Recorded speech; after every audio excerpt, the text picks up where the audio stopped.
Now, Erik, who you're going to meet today, claimed to be a widower, a Stanford University graduate, a former NFL player, and a major shareholder in several successful restaurants. But not everything is as it seems. We've tracked down his exes who say none of that is true. All of these women claim Erik is a compulsive liar who is possibly dangerous, as was the case with con artist and criminal Dirty John Meehan. Now, they say they are here to hold Erik accountable and confront him for the first time today. Let's start with Tiffany, who admits she fell for Erik big time and got lost in what she calls his detailed and elaborate stories. Take a look. I met Erik about 8 years ago online. We immediately hit it off. Everything seemed to just come together. Everything was seamless. I think our first full conversation lasted about 9 hours. I fell in love with her over the phone. He told me he went to Stanford University. He played for the 49ers. He was a businessman. He had some real estate properties. I was completely amazed by all of the things that he had done. That was a happy time. Things were good. Things were new. Things were fresh. She was a very genuine person, very kind-hearted. She's definitely one of those people that can make lemonade out of lemons. Erik also told me that he was very wealthy and that his wife was tragically killed in a car accident and he was raising his 2 boys. I had extreme empathy for him. Erik explained to me that he was temporarily living with his brother in a dorm in Texas. He also said that his children were with a nanny in California. We were always on the phone, we were always online chatting. When I first met him online, he had lost his wallet. So I would order food for him and have it sent to his house. Since his wallet had been stolen and because he was extremely wealthy, all of his funds had been frozen. The 2 of us had been talking close to 2 months, and I wanted to meet him in person. I bought him a one-way ticket so that he could come and visit me. He came to my home for a 5 to 7 day visit, but he never left. Really? After Erik moved in, Tiffany says their relationship quickly intensified. But then she claims things began to take a dark turn. Erik is a complete con man. He's a fraud. He promised to buy me a car. He never did. He promised to pay the rent, and he wrote checks from a closed account. They would bounce. At one point, he even put an offer on a home. It was breathtaking. It was a dream home. I mean, when I say dream, I mean dream. It was gorgeous. I fell in love with that house. And he said that he closed on it. He told me that the house was ours. We were planning to move in, only we never moved in. It was just one big lie. What I realized was Erik was just a total fraud. He lied to me about everything. I felt like it was a scene out of the TV show Dirty John. After we had been together for about a year, I found out that I was pregnant. I was not happy. I was ready to get out of the relationship. The problem was I just couldn't bring myself to leave him. He had control over everything. All Erik was a stack of lies and empty promises. Okay. Hi. Now, good to meet you. It's a pleasure to meet you. Thank you for having me. I'm really DrPhil. Okay. Yes, sir. This is me. What attracted you to him to begin with? Erik is the master charmer. He was extremely flattering. He was very, very intelligent. He was well versed on just about anything. The businesses that you heard in my story, the restaurants, the real estate, he knew about stocks. So of course I'm thinking to myself, I can learn from this man. But in addition to that, he had a great sense of humor. Like you said, we were on the phone. I wouldn't say it was 9 hours for our first conversation, but we were on the phone all the time. If we weren't online, we were talking, and there was just this chemistry. I mean, he was just warm. But I think the thing that got me most was the children.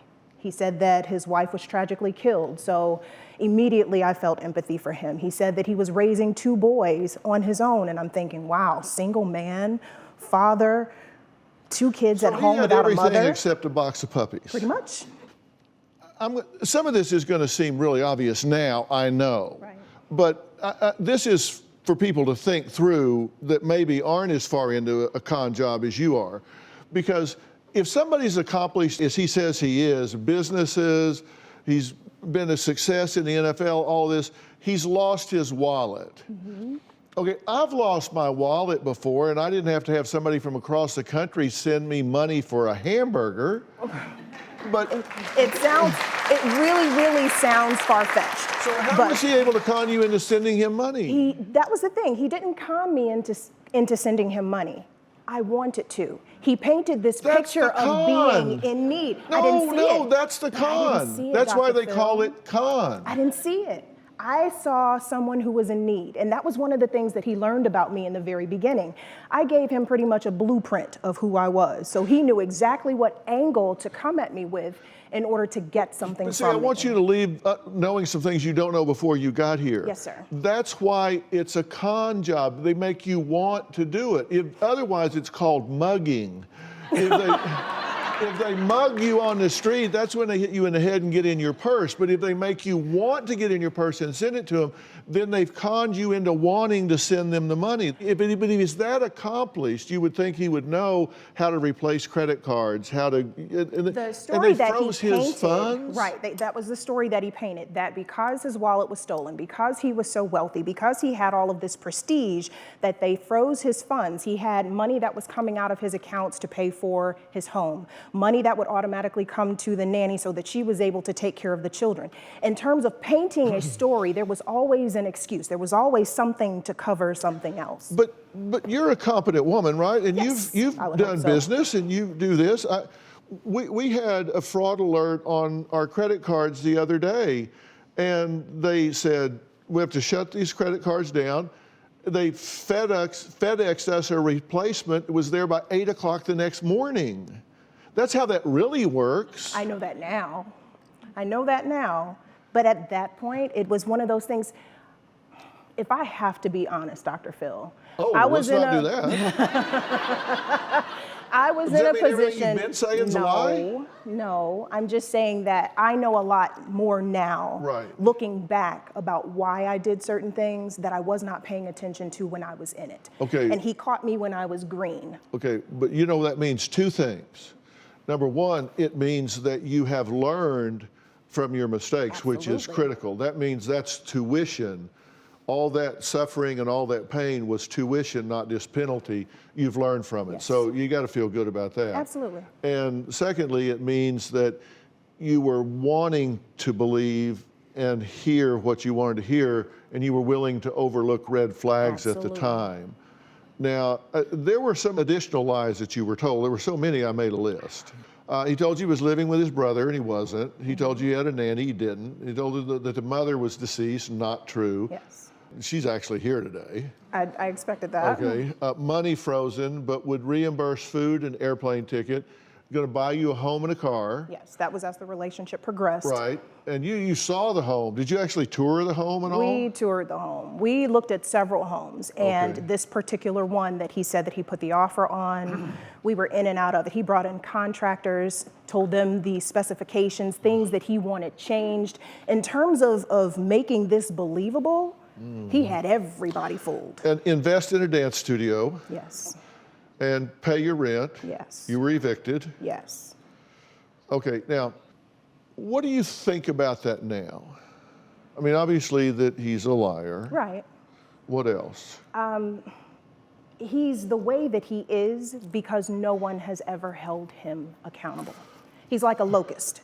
He goes from place to place and person to person, sucking all of the resources out of whatever it is. And once he gets everything that he wants, he's on to the next. And if no one says anything, he continues to do it. Here's his dating profile from 2018. I'm a widowed father who has moved back to Michigan from the Bay Area. I love vacationing and good food and good conversation. Okay, so he's still at this. Yes. Because this is very recent. Right. And so you say, clearly a pathological liar that doesn't hold himself accountable. Tiffany claims her ex-boyfriend Erik was a serial dater, a con man who apparently told the same lies to numerous women. Another ex-girlfriend, Sheka, says she has worked as an investigator in the past and used her research skills to find out who Erik really was. I feel like Erik is the con man who's mastered the art of manipulation. When I first saw Erik online, he said that he was a widower. When I first met Erik, he told me that he was a retired employee from Google, that he had gone to Stanford, and that he had 3 master's degrees. He had to up me because I have 2 master's degrees. And he also told me that he had played on the practice team for the 49ers, and that he was part owner in Secrets Resorts, and that he owned 3 restaurants. Yes, this picture is from our first official date, where he took me to the restaurant that he said he owned. And I really liked the fact that he was smart, and I liked that he was taller than me. Soon after meeting Erik, he told me that his wallet had been stolen, that he needed help paying for a hotel room because his parents were still in the Bahamas with his children. And I felt bad for Erik, and I decided that I would help him pay for a hotel room. Erik was great at breaking promises. Erik even said he wanted to get me an SUV for my birthday, and we drove off the lot with the vehicle. But a month later, I had to turn the vehicle back in because the wire transfer that did not come through. Erik even promised that he could get one of my relatives into Stanford and a job at Google. It was all a lie. Erik even said that he had cancer and it was in remission, and that was a lie. We even went house hunting, walked through 5 houses, and Erik let me pick out the house that I liked the most. It was all a big scam. When I started digging and found out the truth about Erik, I was shocked to find out that his ex-wife was not dead. She was living out of the country with his children, whom he told me he was raising as a single father. I felt betrayed, and I felt that he has some serious mental health issues. I have a sick feeling that Erik may try some sort of retaliation against me, that I went out and purchased a gun and a concealed pistol license. Erik is capable of anything, and he may escalate into murder like John Meehan from Dirty John. Sheka, thank you for being here. You've been listening to everything we've been talking about. Thank you. So, and you've had all of that experience. Yes, I've had all the experience plus more. Yeah, tell me the more. Well, when I first met Erik, he said that his ex-wife had been killed by a drunk driver and that he was a single father. So that's initially what got me to look at his profile. I was concerned because he had his children posted up, and I told him, you know, you need to be careful because you could meet a mommy dearest type of woman. Your children look very young, and you're saying that you're looking for a wife. And so then we started talking from there. He told me that he was about to go in the hospital, and he would call me back when he finished. So after about 6 hours passed, I texted him and said, hey, are you okay? And then he said, no, I'm not. My wallet was stolen. So he said his wallet was stolen while he was under anesthesia at the hospital. About 2 days later, he was saying that he could not reach anyone in his family to help him out with the hotel. His parents were out of the country with his children, and he had just relocated from California. So I felt bad for him. I hadn't given help to people in a while, so I said, well, it won't really hurt me if I get him a hotel room. So I got him a hotel room. For how long? It was 2 days. So then he ended up back in the hospital, and I met him for the first time when he was in the hospital. He was having some complications from the stress of his wallet being stolen. So I went to go see him in the hospital, and he was in the hospital for a while. I was listening to what the doctors were saying and everything when I was in the room. He let me stay in the room while they were giving out his personal information. So it sounded legit to me. But he was in there for stress from having his wallet stolen? That's what I thought. He was in there for vertigo, but I believe that he was faking the vertigo symptoms and every other symptom that he was presenting in the hospital because the doctors were in there with you? What Yes. were they saying? This is wallet syndrome, or what were they saying? No, the doctors were acting like he really had vertigo, and they were running tests to figure out what was wrong with him. He racked up a $40,000 bill at the hospital that he did not pay. He said that he had insurance, and he did not have insurance. He gave the hospital a fake name. He also gave me a fake name. And it was all just a con because he didn't have anywhere to stay after the hotel. Well, I made a list of lies he told you as well. We can add these to yours, that the parents were out of the country. Yes. But he told you his mother was dead. Yes, his mother died. So He told me you his biological father was dead, and that's a lie also. Mother was out of the country, but told you he was dead. That he was inheriting millions. He told me he had already inherited millions from his grandfather, who was in organized crime before he passed away. But needed money for a hotel room. Yes, because his wallet had been stolen while he was under anesthesia at the And he had hospital. all the millions in that wallet? No, he had his credit card and his ID, so he couldn't rent a hotel room without his credit card and his ID, and it was late in the evening. Remission from cancer. Yes, he was in remission from cancer. He had Asperger's, which made me stay with him a little bit longer because I thought that he had a disability, but all that was a lie. He mimicked all of those symptoms. And he froze sperm before chemo. Yes. and that he was going to buy and give you a home and cars. Yes. And he was going to set up this way for you to get $90,000 a year. Yes. A job. So that I could retire, so that I could volunteer instead of having to go to work every day. Yeah. And these are the cars. Yes, those And were the cars. Did you actually get one of these for a I got short both time? of them. And what happened? I had one for a month and then the other one for a week. When the wire transfer didn't show up to the car lot, they called him and told him that he needed to return the cars. So the cars were returned. This mansion that you claimed he offered to buy you, we have it located here. This is in a nice neighborhood, and I mean, it's a really nice place, right? Yes, it is a really nice house, a 10,000 square foot house. And he fooled everyone, the contractors. He had to show proof of purchase for us to bring the contractors in. He did that. We had the real estate agents. We viewed 5 houses. He let me pick out the one that I liked the most.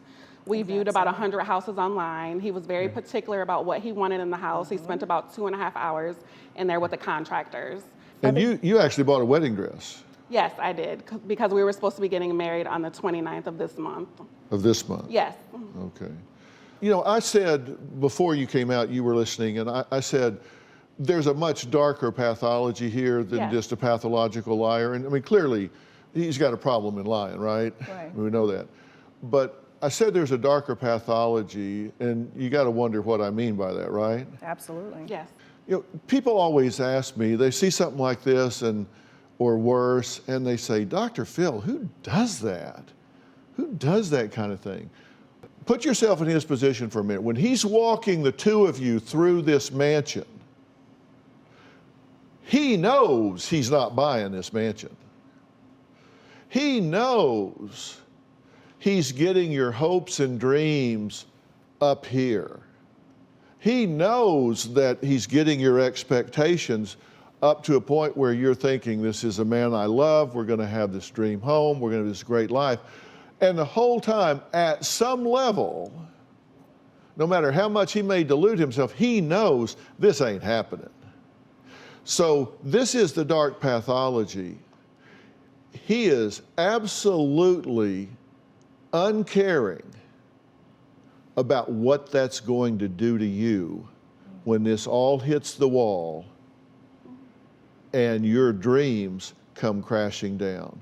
When you face the reality that you have been betrayed, played for a fool, your heart is broken, and everything that he presented for his hero moment so he could strut in the moment comes crashing down, he has no empathy at all for how you're going to feel. So it's not just that he told the lie, it's that he has no regard whatsoever for the feelings of another human being that has depended on him, stopped their life, invested on him, opened themselves up to him, and he knowingly leads them to the emotional slaughter. That's cold. That is a darker pathology. What kind of person would do that? That is a cold person that has not just a lack of regard for you, but a contempt. That is a contempt. That is a vicious way to treat someone. That's not just a passivity. That is an active, vicious way to treat someone. If you ask me, I think Erik is a ticking time bomb, and he could potentially be dangerous. Just give Erik more time and he's going to end up really harming someone or killing someone. I had to cut off all contact with him. It's been almost 3 years and I have not seen or spoken to Erik. What I would like to tell Erik face to face is, I feel nothing. I don't want anything to do with him. And the only thing that I have for you now is pity. Tiffany and Shikica share the same ex-boyfriend, Erik, and claim that their separate relationships with him were filled with his grandiose lies, empty promises, and abusive behavior. They say his behavior reminds them of the well-known con artist and criminal Dirty John Meehan.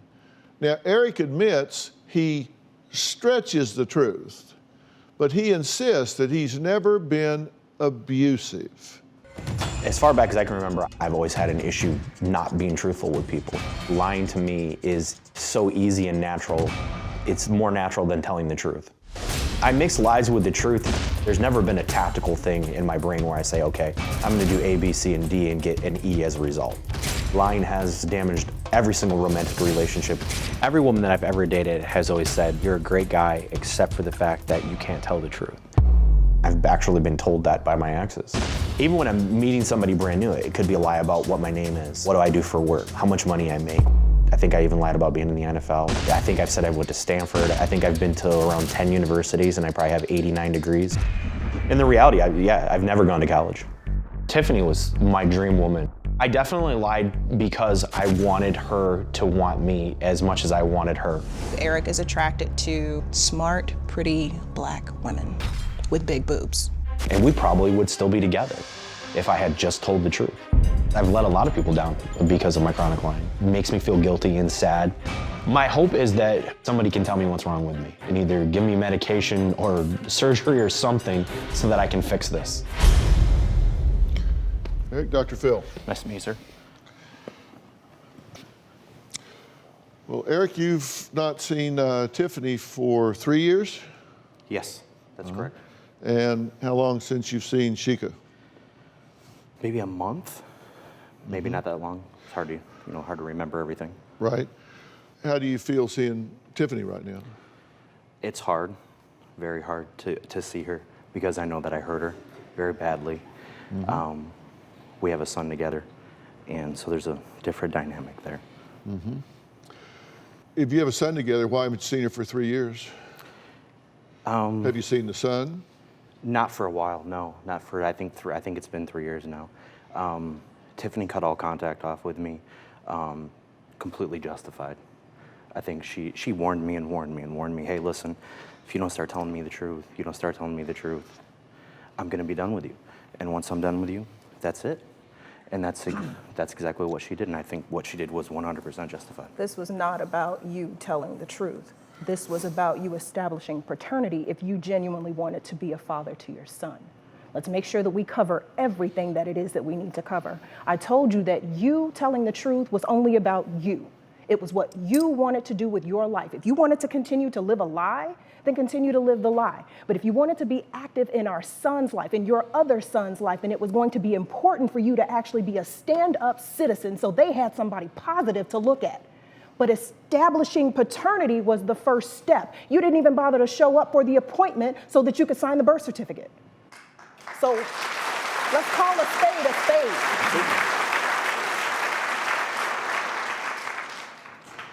I asked you about why you hadn't seen your son, and you answered why you hadn't seen Tiffany. I'm asking you why you haven't seen your son. The same thing is true. I mean, my son lives with Tiffany. Tiffany's a great mom. She takes care of him. The two kind of go hand in hand. No, actually they don't. You have a relationship with your son, and you don't have a relationship with Tiffany, but you have a relationship with your son and a responsibility to your son as his biological father. Why are you not exercising those parental rights? I think I struggled with, number one, and how to do that, when to do that. And also there's a part of me that feels like not quite sure that I even am worthy of being in his life.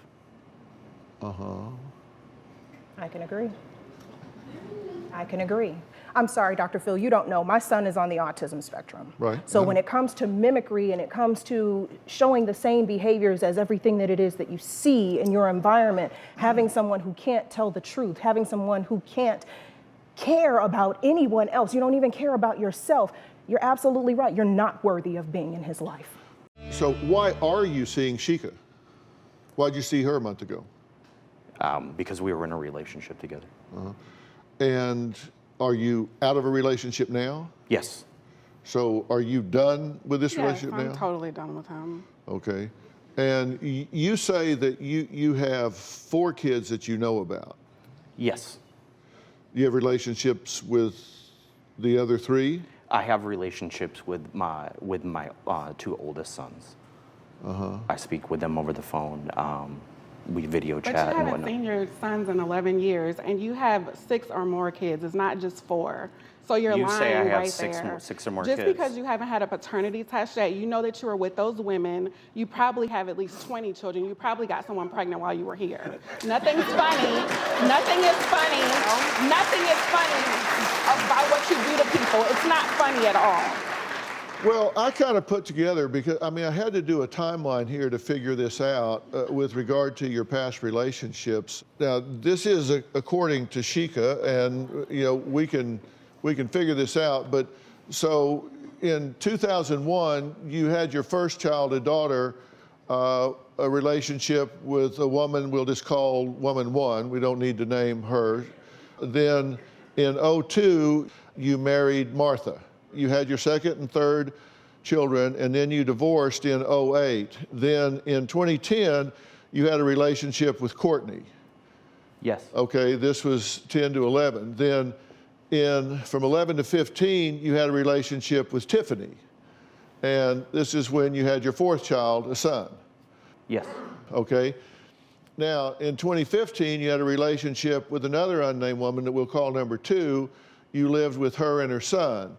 Then in 16, you had a relationship with an unnamed woman we'll call number 3. And according to Sheka, you had your 5th child, a daughter, had a relationship with an unnamed woman we'll call number 4, had your 6th child, a daughter. And then in 16 to 18, relationship with Tori. And then in 18, relationship with Sheka here. And so what you're debating is number 5 and number 6. Yeah, I haven't had paternity. I don't know. Is there a possibility? Absolutely, there's a possibility. You know, I had relationships with those women. Some of them were short. Is there a possibility? Yes, but I don't know for sure. Okay. Why are you lying to these women? That's why I'm here to find out. I've lied as far back as I can remember, probably since I could talk, if I had to guess. I've always lied to anybody and everything about everything. Could be something as simple as what I had for lunch or anything. And I'm here because I'm 37 years old.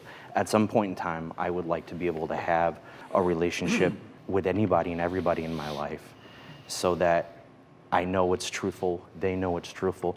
But more importantly, I don't like the hurt that it causes. He's playing the victim right now. This is not even the way that he normally acts. He works the room, he's very outgoing, and he's trying to play the victim card right now. You're not even acting like you Who said normally anything act. about being a victim? You're I'm always the admitting victim. readily That's how you got that us. I've You're always lied the victim. and that I've hurt people. But this is not how There's you no act. victim. You're very outgoing. You work the room, so this is not even how you normally act. I haven't even looked at the room. Mo, But anyway, You're My still problem working is it. that you're admitting that you lied, but this isn't the first time that you've admitted it. You went through a whole gamut of everything that you said you lied to me about, and even in the midst of telling me all of that, you were still lying. So it's not a matter of, I don't realize I'm lying. There's got to be something more than that. You know exactly what it is that you're telling people. You can look them dead in the face and say, the sky is green, and it not mean anything to you.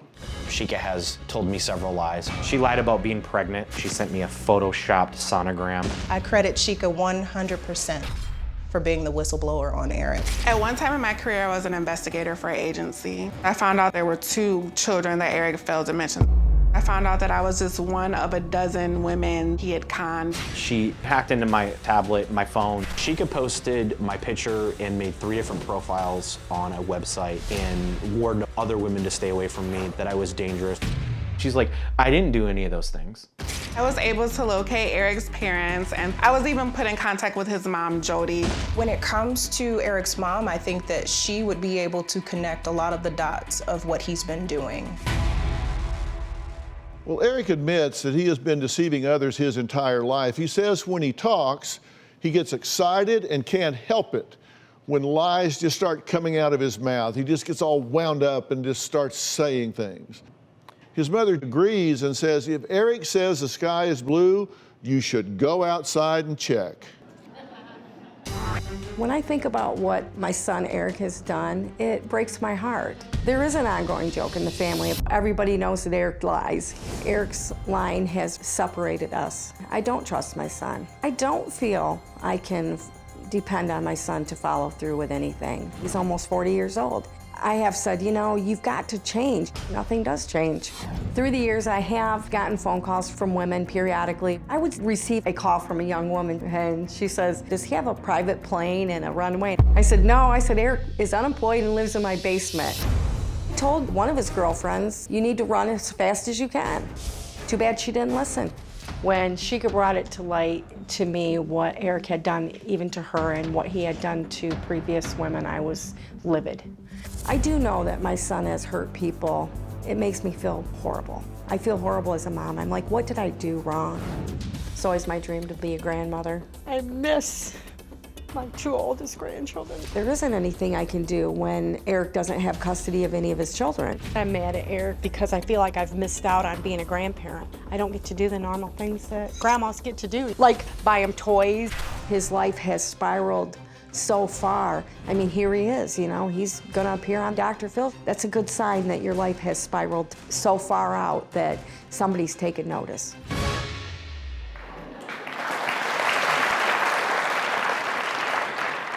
Jody, thank you for being here, and I know you're being straightforward about this because you want him to get some help, right? Oh, absolutely, DrPhil, completely. He needs the help, totally.